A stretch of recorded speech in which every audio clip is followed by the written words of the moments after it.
और आज हम अपने इस खास कार्यक्रम में बात करेंगे कैंसर के बारे में। कैंसर एक गंभीर बीमारी है जो किसी को भी अपना शिकार बना सकती है। ये शरीर के किसी भी अंगों में होने की वजह से उन्हीं नामों से जाने जाते हैं। हेल्दी सेल्स के अनियंत्रित रूप से बढ़कर ट्यूमर बनने की प्रक्रिया को कैंसर कहा जाता है। ये एक घातक बीमारी है जो गंभीरता के अनुसार कई स्टेज में बांटी जाती है।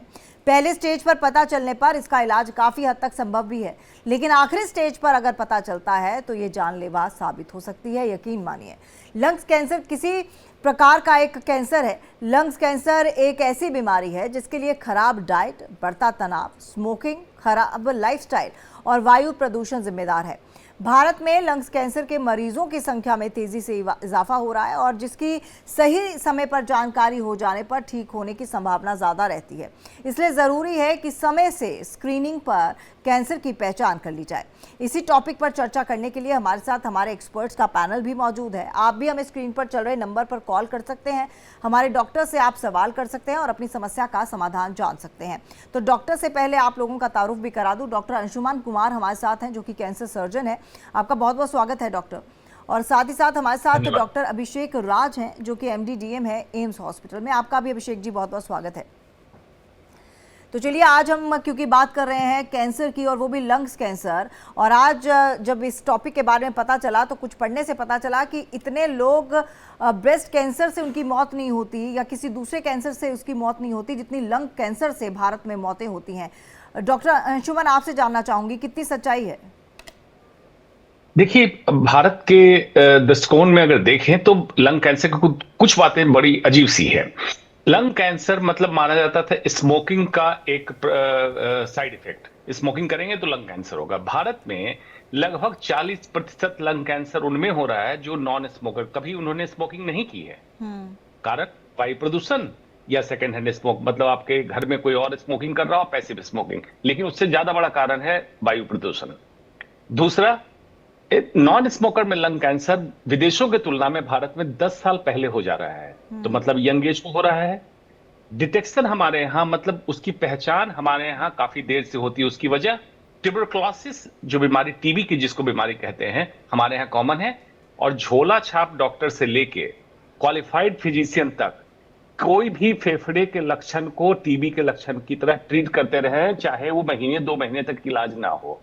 तो लंग कैंसर वहां पे मिस होता है, डायग्नोज नहीं हो पाता है और एडवांस स्टेज 4 में पकड़ में आता है। और कैंसर ट्रीटमेंट की सुविधा जो होनी चाहिए, जिसमें DM MCH जो हमारी डिग्री होती है कैंसर सर्जन की या कैंसर फिजिशियन की, वो पूरे देश में समान रूप से उपलब्ध हो, ये नहीं है। बहुत ही डिस्क्रिपेंसी है। इसलिए मरीज को छोटी जगह से उठ के दिल्ली या मुंबई ट्रेवल करना पड़ता है। ये डिस्क्रिपेंसी लंग कैंसर को बर्बाद किया हुआ है हिंदुस्तान में। कैंसर कुचेडल, और ऊपर से बाबा थेरेपी। कोई भी भगवाधारी आके कहेगा मैं कैंसर का इलाज करता हूं, गौमूत्र से भी इलाज करता हूं। तो सबको जब मिलाइएगा तो एक बहुत बड़ा भयावह रूप लिए हुए वेस्टर्न सभ्यता से अगर हम भारत को कंपेयर करें तो। बिल्कुल ठीक कहा आपने कि समय रहते डॉक्टर से कंसल्ट करें और किसी ऐसी वैसी बातों में ना फंसें, और डॉक्टर्स आपको सही रास्ता सही समय पर दिखाएंगे। डॉक्टर अभिषेक राज भी हमारे साथ जुड़े हुए हैं। डॉक्टर, आपसे जानना चाहूँगी, जैसे स्टेज 1 की हम बात करते हैं या स्टेज 4 की बात करते हैं। स्टेज 1 में अगर डायग्नोज हो जाए तो इसको क्योर करना कितना आसान हो जाता है और स्टेज 4 में कितना मुश्किल हो जाता है? देखिए, ऑफ कोर्स स्टेजिंग जो कैंसर का होता है वो इसीलिए किया जाता है ताकि जो है आप उसको डिफाइन कर पाए कि उसमें सक्सेस की कितनी संभावना है। तो जो स्टेज 1 कैंसर है उसमें अगर हम मोटा मोटा बात करें तो उसमें सबसे पहले सर्जरी करी जाती है और कुछ केसेस में आपको उसके बाद कीमोथेरेपी वगैरह भी दी जाती है। स्टेज 2-3 में भी आज के डेट में कई केसेस में सर्जरी करना संभव होता है। कई केसेस में आपको हो सकता है कीमो या कीमो के साथ इम्यूनोथेरेपी वगैरह देके कैंसर को छोटा किया जाता है और उसके बाद फिर पेशेंट की सर्जरी होती है। तो स्टेज 1-3 में फिर भी एक क्योर का चांस है, बट लंग कैंसर बहुत जानलेवा बीमारी है। इवन स्टेज 1 में भी जो क्योर की संभावना है वो सिर्फ 60 से 65% है। स्टेज 2 की अगर हम बात करें तो सिर्फ 40% पेशेंट ऐसे होते हैं जो कम्प्लीटली क्योर हो पाते हैं। स्टेज 3 में क्योर की संभावना सिर्फ 15% होती है। स्टेज 4 अपने आप में it is for all practical purposes इसको क्योर करना संभव नहीं होता है। बट देखिए, इतना ग्रिम आउटलुक नहीं है। आज से 10 साल पहले जो सिचुएशन थी, चीज़ों में बहुत बदलाव आया है। आज के डेट में जैसे डॉक्टर साहब ने आपको बताया कि हमारे इंडिया में 40% कैंसर्स नॉन स्मोकर में होते हैं। नॉन स्मोकर जो पेशेंट्स होते हैं उसमें कई बार कुछ टारगेट म्यूटेशन वगैरह पॉजिटिव आता है और कुछ ओरल टैबलेट से या टारगेटेड थेरेपी से मरीजों का इलाज संभव है। तो यस, स्टेज 4 जानलेवा कैंसर है, बट ऐसा नहीं है कि उसका इलाज संभव नहीं है। हम ट्रीटमेंट दे के मरीज को एक अच्छी डिसेंट क्वालिटी ऑफ लाइफ दे सकते हैं, उसकी ज़िंदगी को बढ़ा सकते हैं, उसके सिम्टम्स को कंट्रोल कर सकते हैं। जी, एक बार फिर से रुक करेंगे डॉक्टर अंशुमन का। डॉक्टर, लंग्स जब हमारे वीक होते हैं और हम देख रहे हैं दिल्ली की आबो हवा की अगर हम बात करें तो इन दिनों तो बहुत ही ख़राब चलती है, ऐसे में जिनके ऑलरेडी लंग्स कमज़ोर हैं उनके लिए ये आबो हवा कितनी जानलेवा हो सकती है और उसको कैसे बचाया जा सकता है? देखिए, ये आबो हवा जो प्रदूषण जिसको मैं कहता हूँ पांचवा मौसम दिल्ली का, एक गाना था पांचवा मौसम प्यार का, तो लेकिन दिल्ली वालों के लिए पांचवा मौसम दिल्ली का है, एक प्रदूषण का मौसम है। अब हर साल दिवाली पराली को आप बहाना बना के कर देते हैं, लेकिन हर साल ऐसा क्या होता है कि दिवाली से पहले प्रदूषण चालू हो गए।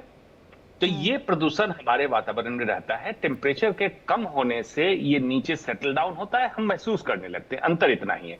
ये एक नॉर्मल इंसान के लिए भी उतना ही खतरनाक है। और एक यूएस कॉन्सुलेट आए थे, इंडिया रहे, जब जाने लगे तो उन्होंने अपनी स्टोरी टाइम्स ऑफ इंडिया में छपवाई थी, वो पढ़ के दिल दहल जाएगा अगर कोई हिंदुस्तानी ढंग से पढ़ ले उसको। तो उन्होंने कहा था गैस चेंबर है दिल्ली, अपने परिवार को छोड़ रहे थे अमेरिका, यहाँ सबके लिए है, खास करके जिनको फेफड़े की तकलीफ है, हार्ट की तकलीफ है, या इम्यूनो कॉम्प्रोमाइज या कैंसर के पीड़ित लोग हैं, उनके लिए दिल्ली में रहना और भी मुश्किल है।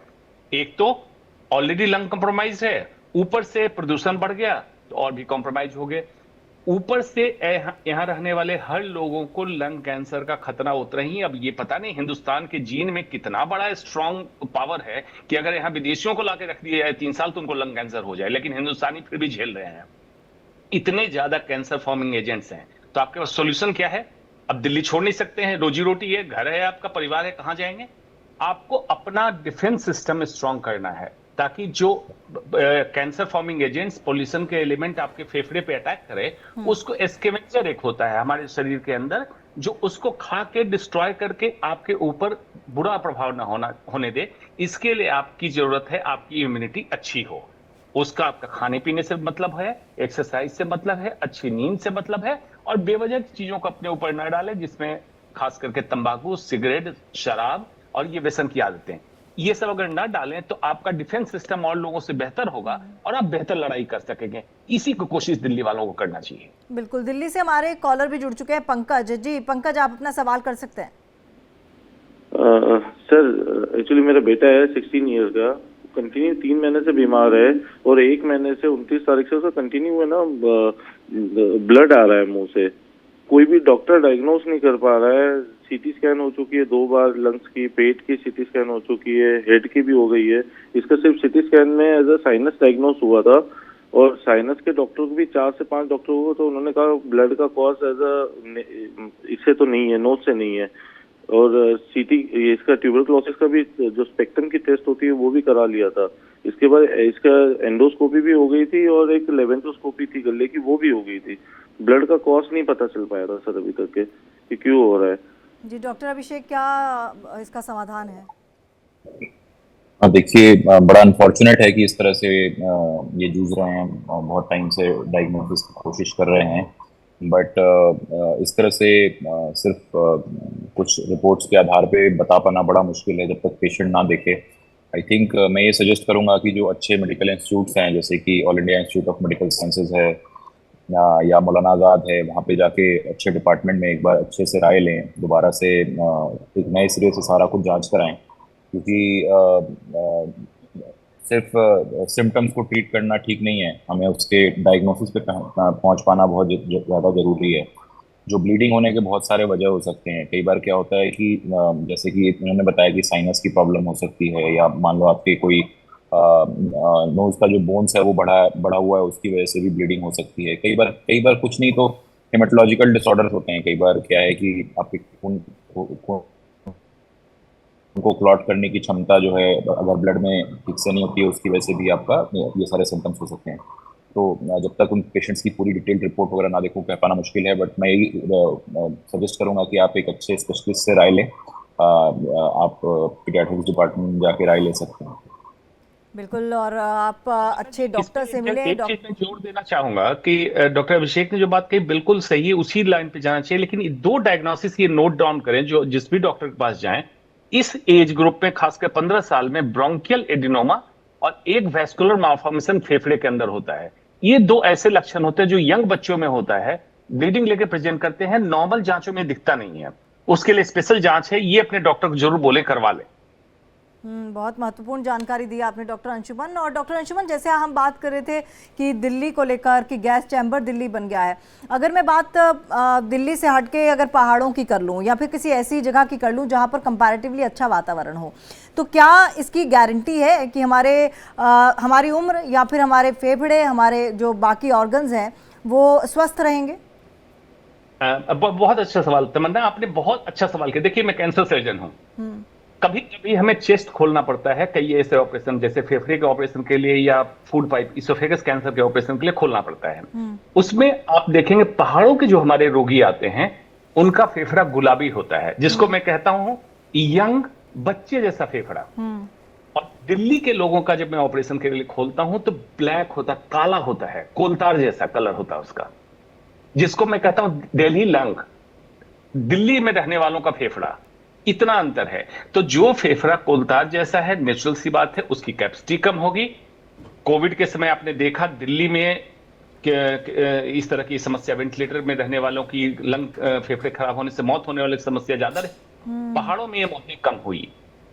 तीसरी बात, जो फेफड़े का कैंसर होगा इसका चांस दिल्ली में रहने वालों का ज्यादा होगा, पहाड़ों में रहने वाला कम होगा। लेकिन आप कहिएगा क्या 100% उससे क्योर है? नहीं, और भी कई वजह है। रेडॉन गैस है, कई ओजोन के डिस्ट्रीब्यूशन है, कई केमिकल हैं, एस्बेस्टस है, ये भी फेफड़े कैंसर का कारण हो सकता है। लेकिन अगर बिल्कुल हेड टू हेड कंपेयर करें, सारे रिस्क फैक्टर सेम है, तो पहाड़ में रहने वाले जिनका फेफड़ा गुलाबी है उनका प्रोटेक्शन बेहतर है as compare to Delhi NCR में रहने वालों का।